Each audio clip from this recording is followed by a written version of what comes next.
I am going to show you a routine for the lower back for those of you who are suffering from lower back pain.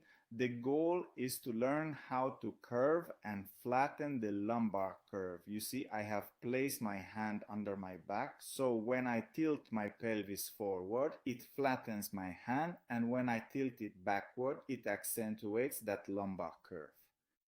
Okay, I am bringing my full attention to this. I am now performing a slow, deliberate spinal roll of the entire lower back. Next, I've placed my hands on my abdomen, like on the keys of a piano, and the goal is to do a vertebral roll, one vertebra after another. I'm moving my hands upward. It is not easy at the beginning when you first try this to feel your vertebrae pressing against the surface of my treatment table here. But you can also do this in your own bed all the way up to the base of your neck. And now I am moving on to my thoracic region. I am attempting to press my vertebrae firmly against my fingertips. The primary objective is to awaken all of the dormant sensations and to stimulate the vertebral mobility within every single spinal segment so that I can effectively tone my entire spine. I'm now returning to my movements with a much wider range of motion. A greater range of motion really engages the more superficial muscle groups, whereas when I work with more subtlety, it's my muscles that connect each of my vertebrae, so my small muscles. I want to tone them so they hold my blocks, my vertebrae, well on top of each other. I can also place my finger. You see, my finger is level with my navel. It's to bring my attention to pressing my vertebra under my finger onto the table. As I told you, it's not easy. It's just about initiating the movement. As soon as you feel the vertebra, the region slightly, it's working. Well, that is the exact moment when you begin to awaken the proprioception of your vertebrae. I can bring my finger up into my conscious awareness, which is to say, up to the level of the sternum.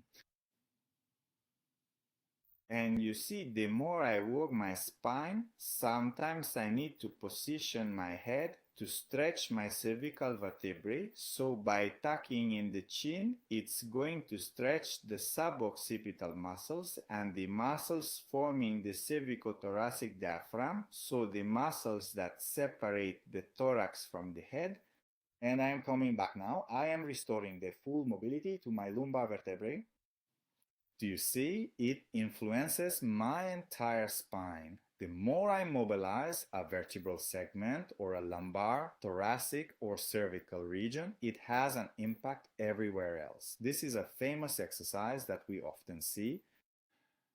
Okay, you see, I'm adding to it by increasing the fascial tension. So my foot is toward me, I push toward my heel, it stretches the gluteal muscles here, okay? We often talk about sciatic pain. We have pain in the gluteal area, so these are compensatory pains for sciatic pain, for example.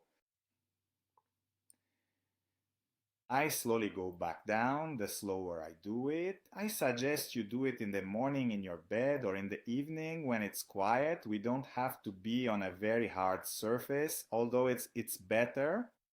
We can add a dish towel. You see, I've made a pulling motion. If I can't reach with my hands, I could take a towel, for example, place it behind my knee to maintain the tension like that for about 10 seconds on each side.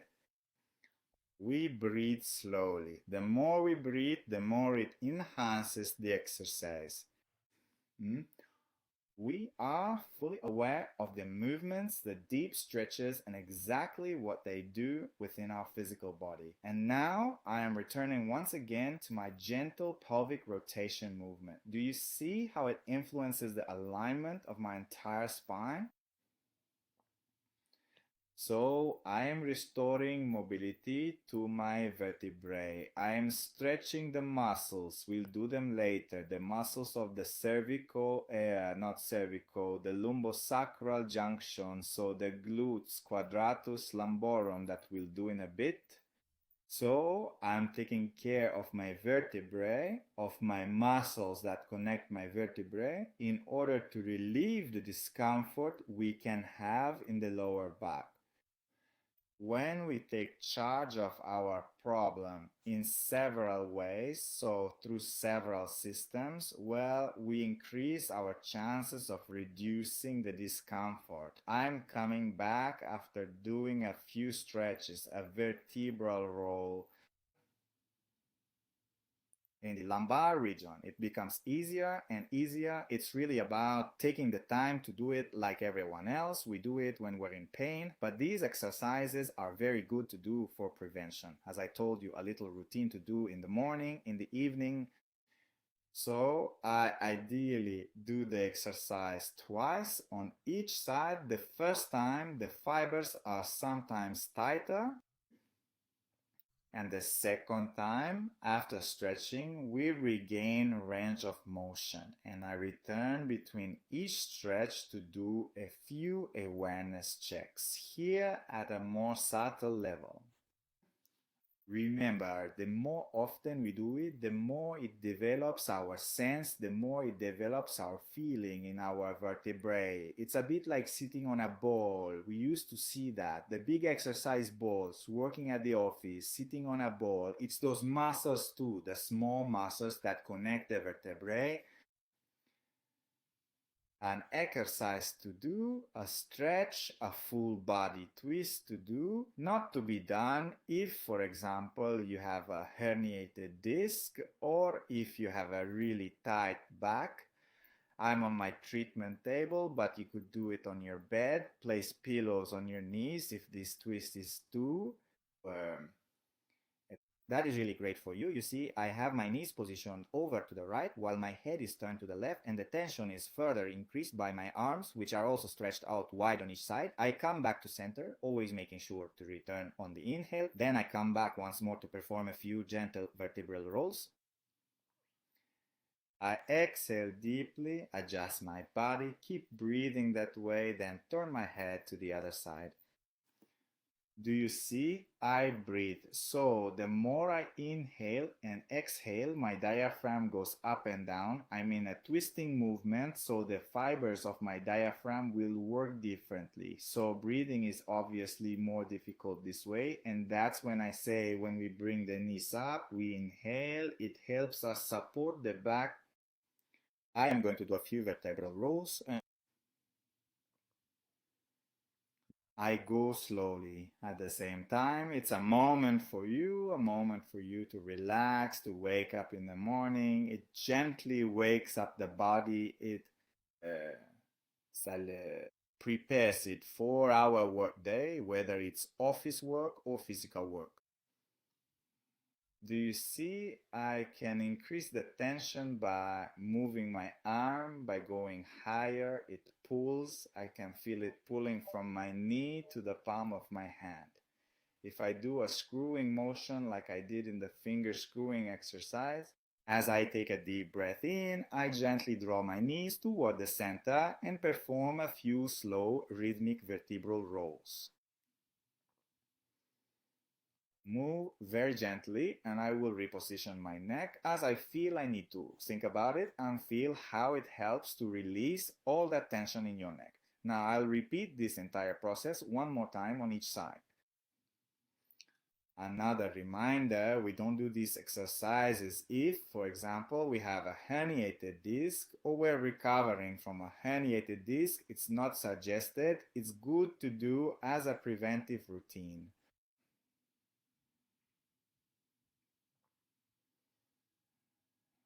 I come back a few vertebral movements. You see, when I breathe, you can't see it very well in the photo, but I take the time to breathe and I feel what the breathing does to me. I slowly get up on my side. Do you see? Slowly. Why? Because we want it to be our body's biomechanics that lift us up. Take it nice and easy. And just like that, we are there. I take a breath and I straighten my body out. I'm now positioning myself. I crouch down low to stretch out the muscles in my lower back.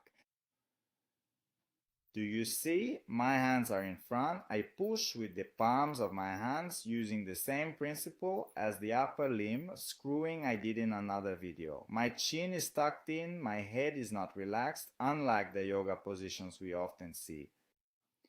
I am breathing well and I can really feel it deep inside. As I exhale, I am able to lower my glutes down much further toward my heels. Then I return to a comfortable neutral position. I am going to do a few pelvic rolls, a bit like when I was lying on my back at the beginning. I inhale, I arch my back, I lift my neck, and I exhale, I curve at the dorsal level. I repeat this process a few times over. I make sure my knees are hip width apart and my palms are shoulder width apart. I'm slowly waking up my whole body. I take the time to get into a straight position as if I could hold my broomstick on my back, and I repeat the exercise. Do it slowly.